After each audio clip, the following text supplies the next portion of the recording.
Shalom Bapak Ibu Saudara yang terkasih di dalam Tuhan Yesus Kristus dimanapun kita berada. Saya percaya Bapak Ibu Saudara semua sehat selalu. Mari kita persiapkan setiap hati kita. Kita akan datang kepada Tuhan lebih lagi. Terima kasih Yesus, kami ada sebagaimana kami ada oleh sebab karena anugerah-Mu Tuhan buat setiap hidup kami. Kami bersyukur Tuhan Yesus selalu baik dari dulu sekarang selamanya. Kini kami siap Tuhan, kami berikan persembahan yang terbaik dari kami Tuhan Yesus. Kami berikan yang terbaik dari setiap hati kami, pikiran kami, dan semua yang kami miliki Tuhan. Untuk kami siap bersekutu dengan-Mu hari ini. Kami datang di pelataran-Mu Tuhan. Kami ingin bernyanyi, bermazmur bagi nama Tuhan. Terima kasih Yesus.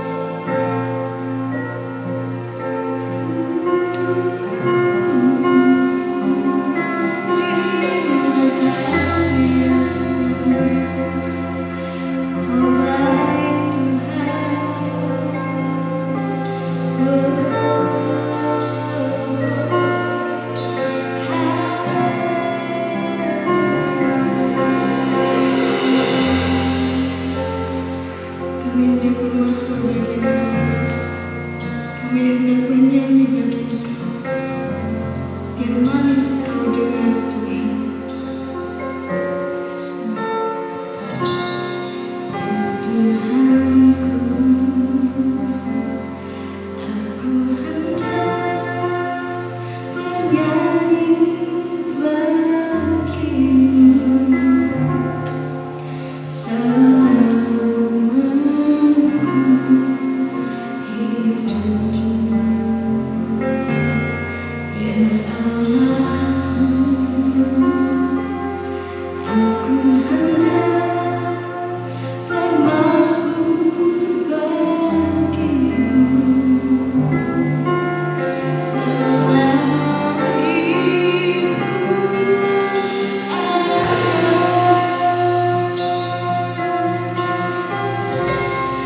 Inilah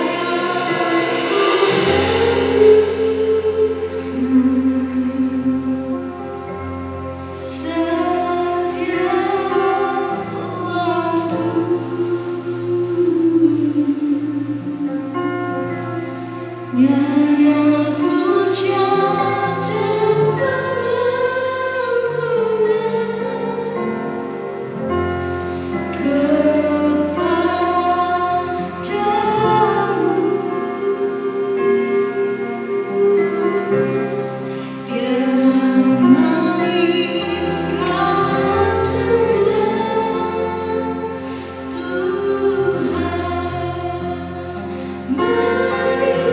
kau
Firman Allah pagi hari ini saya ambil dari Matius pasal 8 ayat 5 sampai 13. Matius pasal 8 ayat 5 sampai 13 yang berbunyi demikian. Yesus menyembuhkan hamba seorang perwira di Kapernaum. Ketika Yesus masuk ke Kapernaum, datanglah seorang perwira mendapatkan dia dan memohon kepadanya, "Tuan, hambaku terbaring di rumah karena sakit lumpuh dan ia sangat menderita." Yesus berkata kepadanya, "Aku akan datang menyembuhkannya."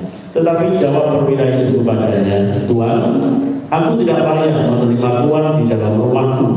Katakan saja sepatah kata, maka hambaku itu akan sembuh. Sebab aku sendiri seorang bawahan dan di bawahku ada pula prajurit. Jika aku berkata kepada salah seorang prajurit itu pergi, maka ia pergi, dan kepada seorang lagi datang, maka ia datang. Ataupun kepada hambaku, kerjakanlah ini, maka ia mengerjakannya." Setelah Yesus mendengar hal itu, heranlah ia dan berkata kepada mereka yang mengikutinya, "Aku berkata kepadamu, sesungguhnya iman sebesar ini tidak pernah aku jumpai pada seorang pun di antara orang Israel. Aku berkata kepadamu, banyak orang akan datang dari timur dan barat dan duduk makan bersama-sama dengan Abraham, Ishak dan Yakub di dalam kerajaan surga. Sedangkan anak-anak kerajaan itu akan dicampakkan ke dalam kegelapan yang paling gelap. Di sanalah akan terdapat ratap dan gentak gigi." Lalu Yesus berkata kepada perwira itu, "Pulanglah dan jadilah kepadamu seperti yang engkau percaya." Maka pada saat itu juga sembuhlah hambanya. Amin. Nah, saudara-saudara sekalian, bicara tentang firman Tuhan yang kita baca pada pagi hari ini, intinya Tuhan ingin katakan kepada seorang perwira di Kapernaum, engkau adalah seorang yang punya iman besar.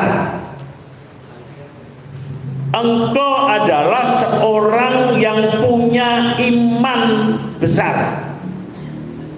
Itu intinya sebetulnya. Nah, bicara soal iman, saudara-saudara sekalian, kalau kita mau jujur, iman kita kadang-kadang porak-poranda. Iman kita kadang-kadang amburadul. Iman kita kadang-kadang drop dan lain sebagainya. Habis bertengkar sama istrinya, imannya terganggu. Betul?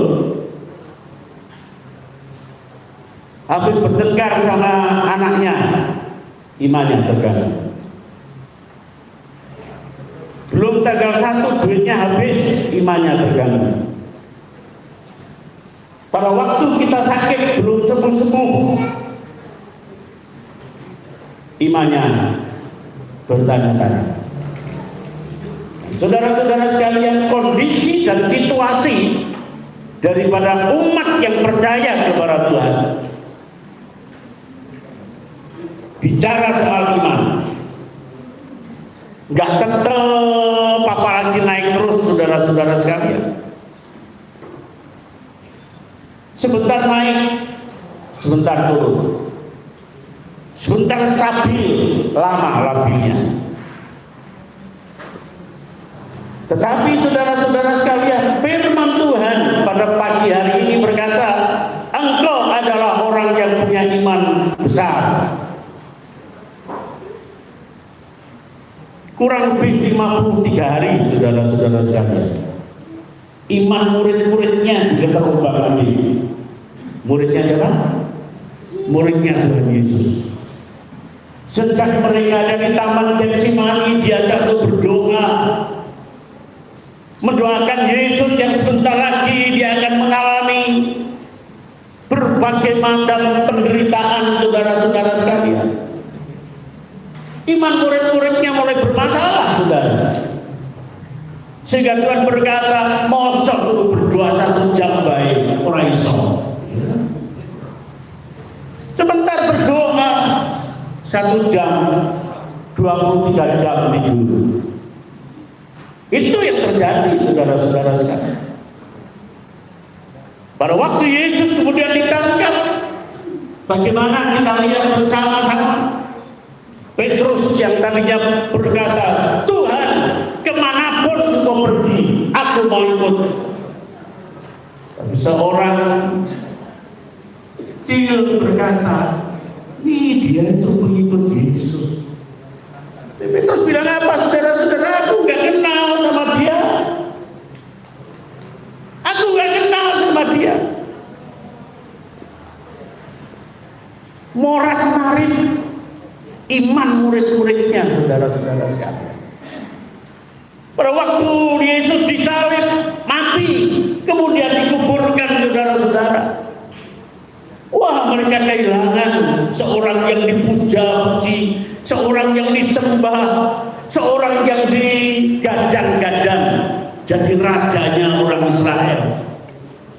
Tapi ternyata dia mati dan masukkan di dalam kuburan. Sementara berita-berita yang mereka dengar, oh Yesus dicuri, mayat Yesus gak ada, dicuri. Sehingga pada waktu wanita-wanita yang baru nengok kubur Yesus dan mendapatkan berita Yesus sudah bangkit, gak serta-merta murid-murid yang lain mendapatkan kabar lalu berkata, haleluya, Yesus bangkit. Ya, saudara-saudara sekalian, masih bimbang, masih ragu-ragu, imannya kemana-mana, saudara-saudara. Sampai-sampai Thomas, saudara-saudara, aku gak percaya kalau engkau Yesus sebelum aku memasukkan masukkan jarimu ke dalam lubang bekas paku di tanganmu. Dan sementara itu murid-murid yang berangkat ke Emmaus, mereka ngobrol sama seseorang, nggak ngerti siapa yang diajak ngobrol, padahal dia adalah Yesus yang sudah bangkit, saudara-saudara. Sudah dalam keadaan seperti itu 43 hari kemudian setelah Yesus mati disalib, saudara-saudara, Yesus pamitan, saudara. Gak ada murid-murid, aku pergi ya. Aku pergi ya. Aku pergi, tapi aku nanti akan datang kembali. Dan pesanku, jangan kemana-mana. Dungo terus di sini, kumpul terus di sini. Puji Tuhan, saudara-saudara sekalian, hari Pentakosta datang. 10 hari kemudian Pentakosta datang. Roh Kudus datang. Saudara-saudara 10 hari berdoa di tempat ini. Dapat apa, saudara? Udah dapat apa? Dapat apa, saudara? Imanmu dipulihkan kembali. Imanmu disegarkan kembali. Imanmu dikuatkan kembali. Tuhan bicara kepadamu, aku menyertai engkau. Walaupun secara wadah aku sudah tidak bersama-sama, tapi aku sudah menepati janjiku. Roh Kudus sudah mengirim aku Yesus untuk mendampingi engkau. Saudara percaya, hidup kita, kalaupun secara jasmani Yesus tidak di samping kita, tapi Roh Kudus ada bersama-sama dengan kita. Amin. Pentakosta, saudara-saudara. Dan mulai saat itulah gereja berdiri. Mulai saat itulah gereja ada. Artinya apa, saudara-saudara? Dari gonjang ganjing soal iman murid-muridnya, pencurahan Roh Kudus memberikan pemulihan kembali kepada mereka. Roh Kudus memberikan pemulihan kembali kepada murid-muridnya. Untuk apa? Yuk kita bergereja. Yuk kita bergereja. Sampai kapan? Sampai hari ini. Sampai hari ini, saudara-saudara sekalian, kita mengikuti ajakan, yuk kita bergereja sejak Pentakosta.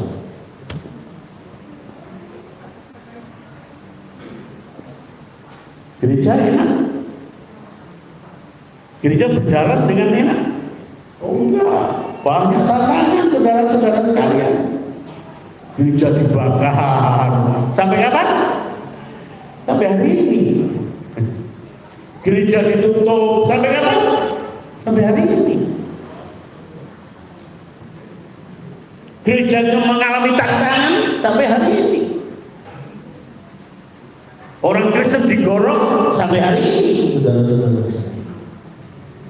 Tantangan kita terus ada. Tetapi percayakan, di dalam keadaan yang bagaimanapun juga, Roh Kudus memberikan kekuatan kepada kita sekalian. Sehingga tidak ada orang Kristen takut pada waktu gereja ditutup. Gereja ditutup orang mau, aku ibadah berdua. Gereja dibakar orang mau, aku bangun gereja mana. Dan itu sebuah realitas yang terjadi, saudara-saudara sekalian. Kenapa kita orang Kristen punya kekuatan yang seperti itu? Ada kekuatan Roh Kudus yang tinggal di dalam kehidupan kita sekalian. Nah sekarang, saudara-saudara sekalian, kenapa saya ambil ayat-ayat ini, saudara? Karena ayat-ayat ini berbicara mengenai iman yang besar. Tuhan memulihkan iman kita. Tuhan memulihkan iman murid-muridnya. Dan tentu saudara-saudara sekalian, kita semua mungkin tiap hari kalau berdoa, Tuhan, aku minta iman yang gede, Tuhan. Saya kadang-kadang bicara dalam waktu rasa gede-gede iman ini. Oh, iman sebiji sesawi aja sudah membedakan gunung, saudara-saudara. Ngapain iman gede-gede, saudara? Sebiji sesawi itu kan kecil, saudara. Menggambarkan kecil, tapi bisa memindahkan gunung, saudara-saudara. Tapi siapa orangnya yang nggak ingin punya iman yang gede? Tiap hari mungkin kita berdoa, dan ternyata Tuhan menemukan satu orang, saudara-saudara, punya iman yang besar.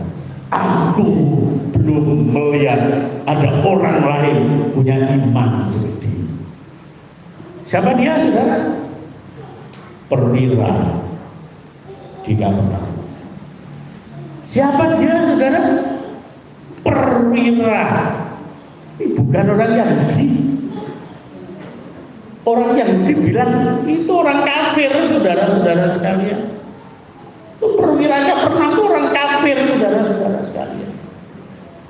Orang yang pada dasarnya nggak percaya kepada Kristus. Dia itu orang utusan atau wakil daripada kerajaan Romawi, saudara-saudara.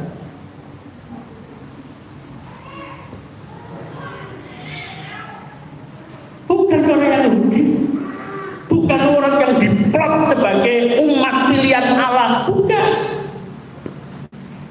Oh, tapi justru dia mendapatkan predikat orang yang punya iman besar, saudara-saudara sekalian. Kalah. Orang Yahudi kalah, orang Israel kalah.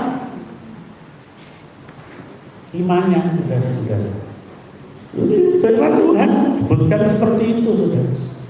Dia nggak menemukan Yesus itu orang yang punya iman seperti ini. Perwira Kapernaum.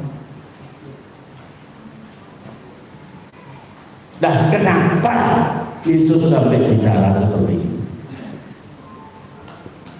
Kenapa Yesus sampai bicara engkau orang yang punya iman gede?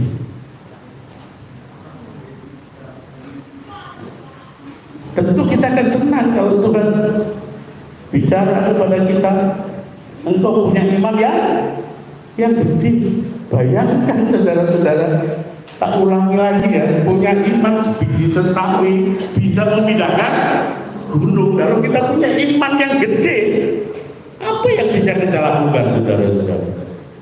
Tidak ada sesuatu pun yang tidak bisa kita lakukan. Mau naik jabatan 2-4 kali lipat bisa, saudara-saudara. Punya iman gede, saudara. Kalau dipindahkan gunung, saudara-saudara sekalian, 100 gunung bisa dipindahkan, punya iman yang gede.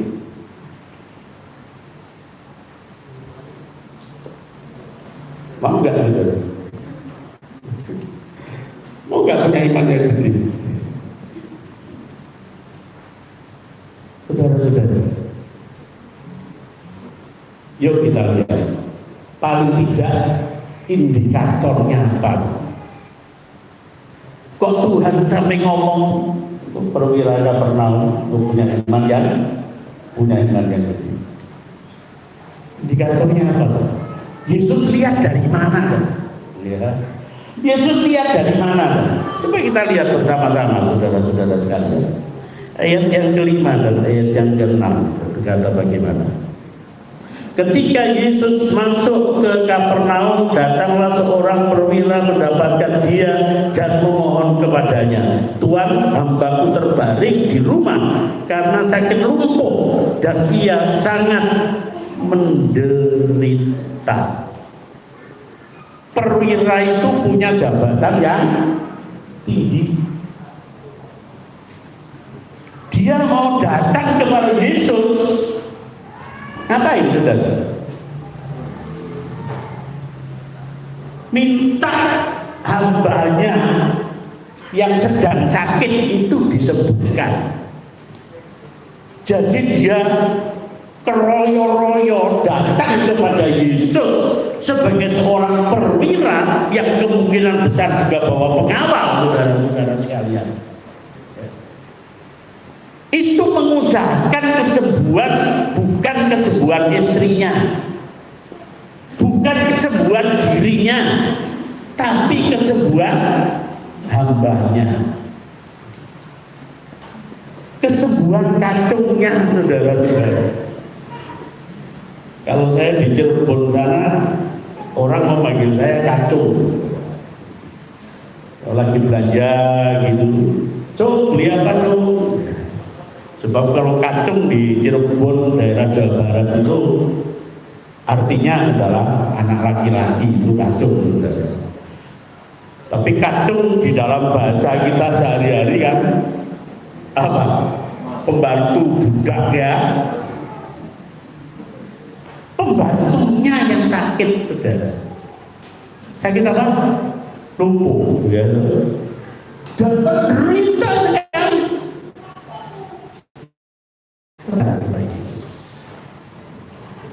Ini bicara soal satu indikator yang kelihatan sekali di hadapan Yesus. Apa? Seorang yang tinggi pangkatnya mau berjuang untuk bawahannya, bukan bawahannya di dalam struktural atau fungsional, saudara-saudara. Pembantunya, kacungnya. Kalau seorang perwira, seorang letnan kemudian berjuang untuk prajurit satu, ya di atas saja, enggak untuk pembantunya. Ya seorang yang punya kerendahan hati. Dia seorang yang punya kerendahan hati.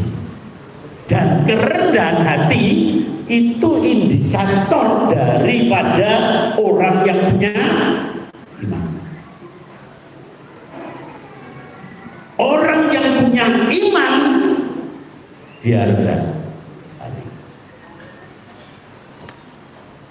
Orang kaya, saudara-saudara, kalau nyumbang gereja bukan jutaan kok, saudara-saudara, orang kaya. Satu kali waktu dia panggil pendeta, saudara-saudara, tolong panggilkan pendeta, ini jam 4, saya jam setengah 5 sudah pergi. Tunggu sampai jam 4 gak datang-datang, saudara-saudara, pendetanya. Apa kata si kaya, saudara? Seperti itu kurang ajar. Di Kokonre ini jam 4 orang teko-teko. Nek persembahanku ora tak lebokke gereja baru bengok-bengok. Orang apa, saudara? Orang kaya. Orang kaya itu sering berbuat seenaknya dewi. Merintah sopo wae diperintah, saudara-saudara. Nek orang nuruti karepe ngamuk-ngamuk, orang kaya, saudara-saudara. Jadi kalau saudara kaya, satu bersyukur, kedua hati-hati. Ya, karena penyakitnya orang kaya seperti itu, saudara-saudara. Walaupun orang kaya ini berkata, aku sudah orang Kristen, sudah mulai lahir jadi orang Kristen. Aku orang yang paling beriman di gereja ini. Omong kosong. Karena apa? Ya punya rendah hati. Sombong. Orang seperti ini enggak punya iman. Punyanya ini yang di kepala.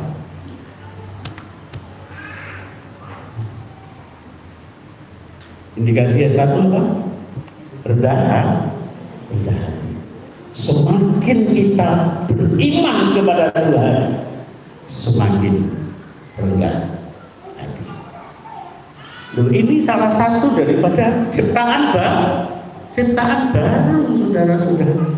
Tadi Mas Stephen tadi sudah sampaikan, pencurahan Roh Kudus itu untuk menjadikan kita baru, ciptaan baru gak seperti dunia ini, saudara-saudara sekalian. Ciptaan baru semakin tinggi, dia semakin rendah. Ya, semakin punya iman, semakin rendah hati. Amin. Yang kedua, saudara-saudara,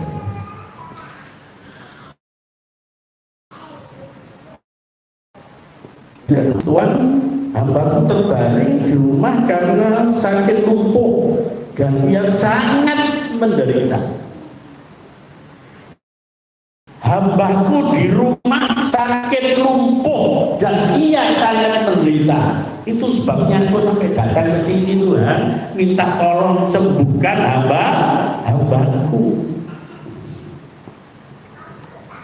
Itu tugas dia sebagai seorang perwira? Bukan. Kenapa dia mau melakukan itu, saudara-saudara? Kayak indikasi apa tuh di dalam diri perwira Kapernaum? Kita boleh punya iman, kita boleh punya pengharapan, kita boleh punya kasih, tapi dari semuanya itu yang terbesar kasih. Kasih inilah yang mendorong, membawa, menjadikan perwira Kapernaum berangkat dari rumah, berusaha minta tolong kepada Yesus buat apanya? Kasih, saudara-saudara. Kalau kita bicara soal iman kepada Yesus, nggak bisa pas dari satu hal ini, yaitu kasih, saudara-saudara. Bagaimana kita sebagai ciptaan baru? Ada kasih dalam hidup ini. Lihat orang lain menderita, kita simpati dan empati. Lihat tetangga memerlukan pertolongan, kita siap untuk menolong dia. Agar kasih menerjemahkan yang namanya kasih. Di tengah-tengah masyarakat, di tengah-tengah rumah tangga, di tengah-tengah keluarga. Kalau kita adalah orang yang beriman, kita orang yang melakukan kasih. Betapa banyak saudara-saudara sekalian, kita melihat, wah, doanya mempeng, luar biasa doanya. Bahasa roh, orang ketinggalan, saudara-saudara. Melayani Tuhan, oke, gak pernah absen. Khotbah pinter, tetapi kasih dia tidak mau melakukan di dalam hidupnya. Dia tutup mata terhadap orang yang menderita. Dia pura-pura tidak mendengar melihat orang yang sengsara. Dia pura-pura tidak tahu pada waktu orang memerlukan bantuannya. Nah, ini saudara-saudara sekalian. Kalau ini tidak ada, jangan kita berkata, aku sekarang sudah menjadi ciptaan yang baru. Belum. Kita masuk orang lama, masih jauh daripada jadi anak Tuhan. Sama orang orang kafir aja masih jauh, saudara-saudara sekalian. Orang yang percaya kepada Kristus, perwira Kapernaum. Yang ketiga, saudara-saudara, Orang yang punya iman, indikasinya adalah orang yang tidak khawatir.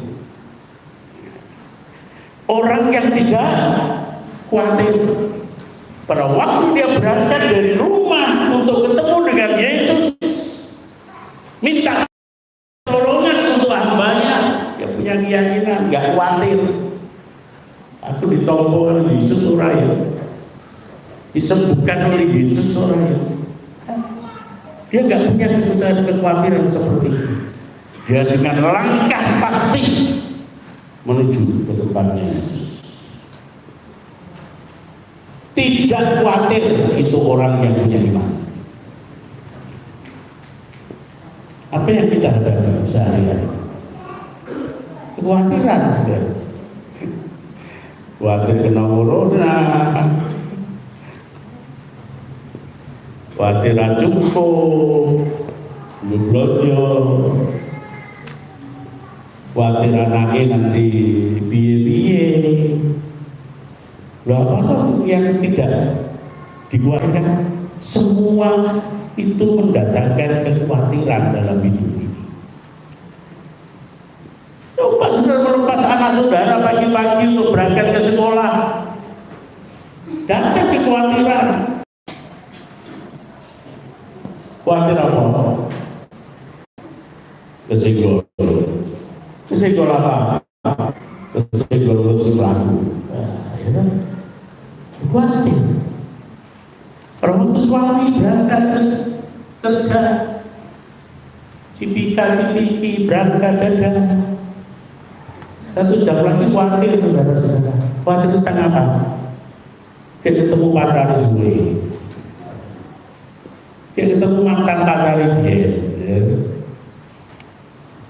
Dan kekhawatiran itu terus akan muncul, saudara-saudara sekalian. Dan kalau kita tidak punya iman, kekhawatiran itu akan membelenggu dan mematahkan semangat kita untuk memandang ke depan. Serba khawatir, serba khawatir, serba khawatir. Orang tua zaman sekarang gak khawatir piye, saudara-saudara sekalian.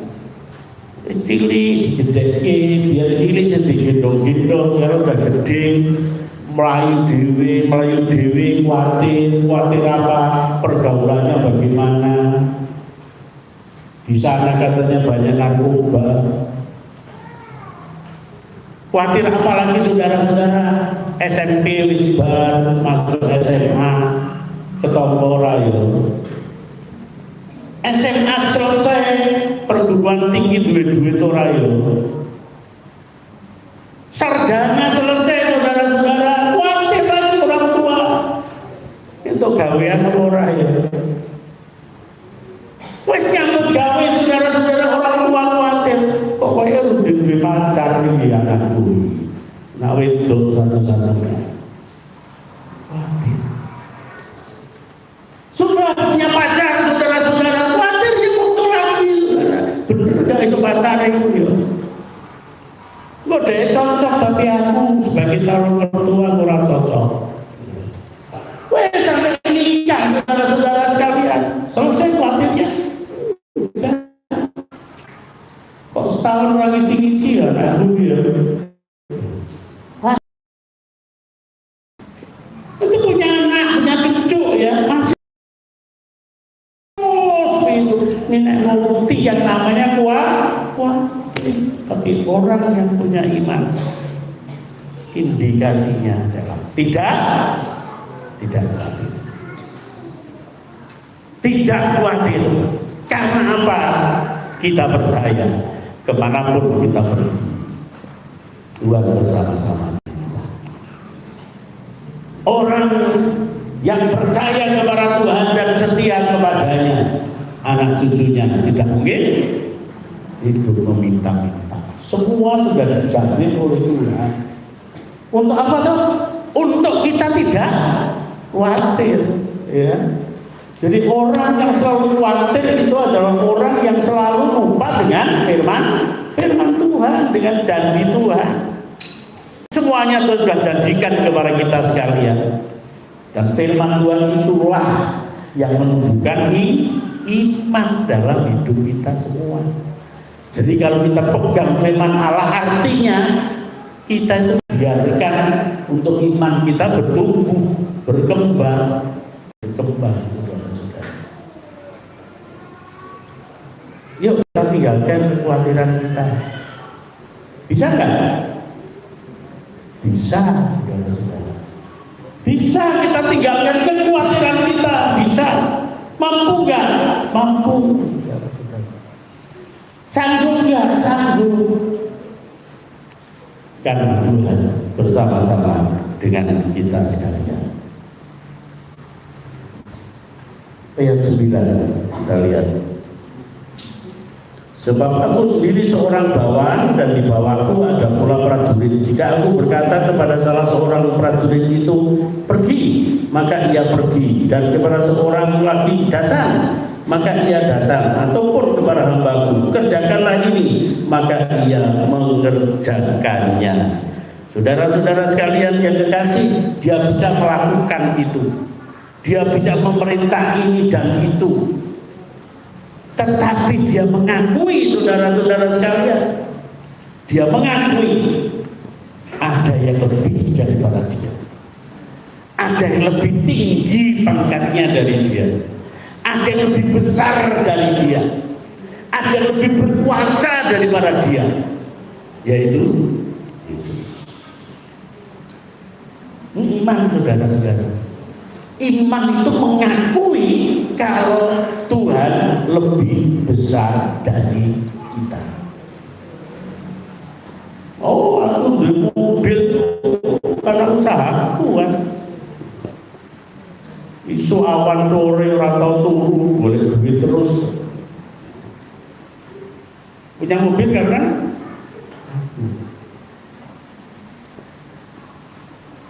saudara, ini bukan indikasi orang beriman. Orang beriman berkata, aku punya mobil adalah anugerah Tuhan. Coba kamu mau kerja siang malam, gak pernah berhenti, bisa? Belum tentu bisa kalau kau gak diberi kesehatan. Kesehatan itu dari mana? Yang punya kesehatan Tuhan kita. Jadi kita bisa segala-galanya apapun juga. Itu bukan karena kita yang besar, itu bukan karena kita yang oke, tetapi karena Tuhan yang lebih dari segala-galanya. Itu iman, saudara-saudara. Itu hidup orang yang beriman. Karena itu pula di dalam segala hal yang mungkin sampai hari ini kita sudah berdoa, kok Tuhan kayaknya belum jawab, ya. Kan berpikir gimana? Apa Tuhan nggak mau menjawab? Jawaban Tuhan bagi kita belum tentu sama persis seperti apa yang kita minta, tetapi yang pasti Tuhan memberikan yang terbaik bagi kita.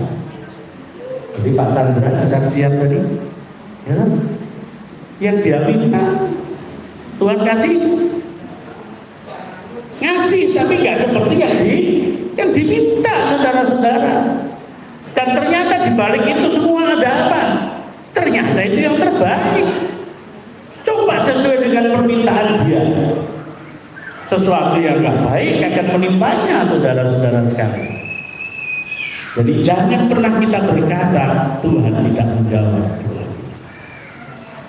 Kalau diizinkan oleh Tuhan dalam keadaan seperti sekarang ini, lu sudah minta kepada Tuhan,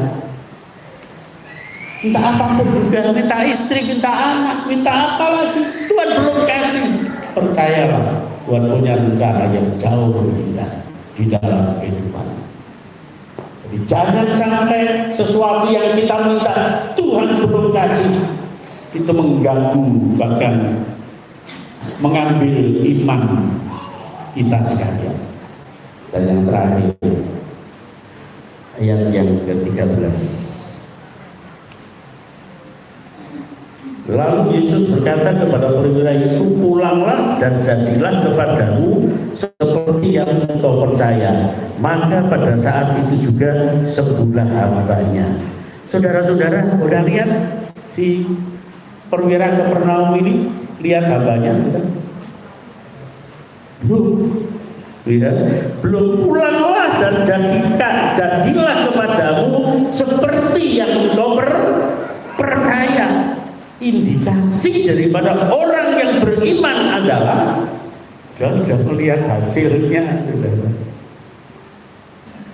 Walaupun belum ada sekalipun, karena iman itu adalah percaya kepada hal-hal yang belum kelihatan. Bahkan kita belum terima, tapi kita sudah merasa sudah terima. Itu iman, saudara-saudara. Dan orang yang beriman itu orang yang seperti itu. Belum ada, tapi kita yakin itu sudah ada. Belum melihat, tetapi kita yakin ada hasilnya.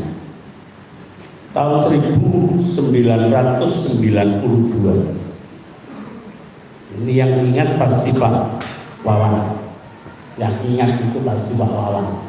Sebab saya lihat kalau yang lain ini satu tidak ingat, kedua belum ada mungkin ya. Tahun 1992, berarti ya belum ada ya. Maksudnya belum aktif di sini. Udah ada. Pak Marno juga belum jadi majelis. Yang ada Pak Wawan. Jadi diminta untuk jadi gembala tempat ini.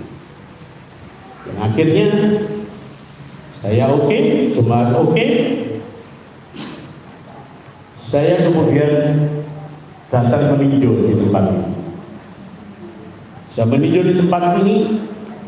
Lalu ada satu acara khusus, beberapa majelis dia pribadi itu datang menemui saya. 3 atau 4 majelis pada waktu itu, termasuk salah satunya adalah Ibu Lena. Ibu Lena itu pemilik kecap Lombok dulu, sekarang kecap Sukasari, dan juga sirup Sukasari. Ya. Saya biasa naik ke atas. Jadi pastor itu dulu tanah kosong. Saya biasa ke sana. Dan pada waktu di sana, saudara-saudara, waktu itu saya sudah di sini, artinya sudah pindah ke sini. Saya ngomong sama mereka, Bu Lena, saya punya visi ke depan untuk gereja ini. Saya akan bangun pasturi. Saya bangun pasturi di mana? Di tanah yang kita injak. Setelah pasturi, saya mau besarkan gereja. Gereja dulu hanya sampai di sini. Ini dulu pasturi. Saya akan besarkan pasturi. Besarkan gereja. Jebol tembok ini, gereja kemudian sampai ke sana. Dan setelah itu, karena saya mendapat laporan seringkali ada air yang muncul dari bawah. Saya bilang setelah itu selesai, pasturi selesai, sekaligus untuk menggambar air tidak muncul ke bawah, bangun 3 lantai. Itu sejak awal saya kesini saya berbicara seperti itu sudah. Di dalam sebuah visi ke depan. Sudah ada pastor ini? Belum. Udah dibesarkan ini gereja? Belum. Udah ada 3 lantai? Belum. Saudara tahu apa komentar mereka?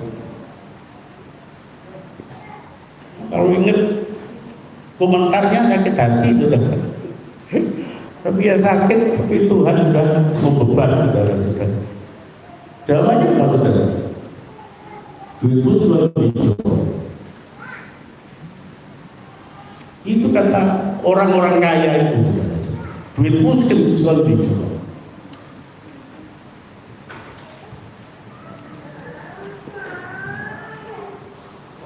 Majelis ajak bicara, bikin panitia pembangunan. Yuk mulai saudara-saudara sekalian. Pada waktu mulai teman saya namanya pendeta Nayuan Tambahani dari Bandung datang ke sini. Saya ceritakan saudara-saudara, ini visi saya. Bisa lagi bangun pastori. Setelah itu gereja kita besar, terus 3 lantai nanti. Ketawa pendeta Nayuan.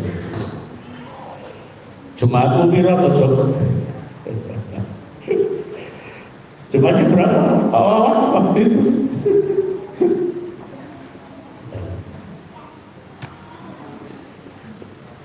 Itu komentarnya, saudara-saudara. Tetapi karena itu muncul dari iman, saudara-saudara. Yuk kita mulai bangun. Mulai, saudara-saudara. Sama Pak Indro yang menangani pembangunan. Mulai, saudara-saudara. Wah, sana sini bangun di duit orang, ya. Saudara-saudara sekalian, itu jadi kan? Jadi kan? Jadi. Dan pada waktu meresmikan pastori, saudara-saudara, MPH ngomong begini. Ini pastori yang paling representatif pada waktu itu, tahun 94, membangun pastori yang sekarang Pak Samuel Bupati.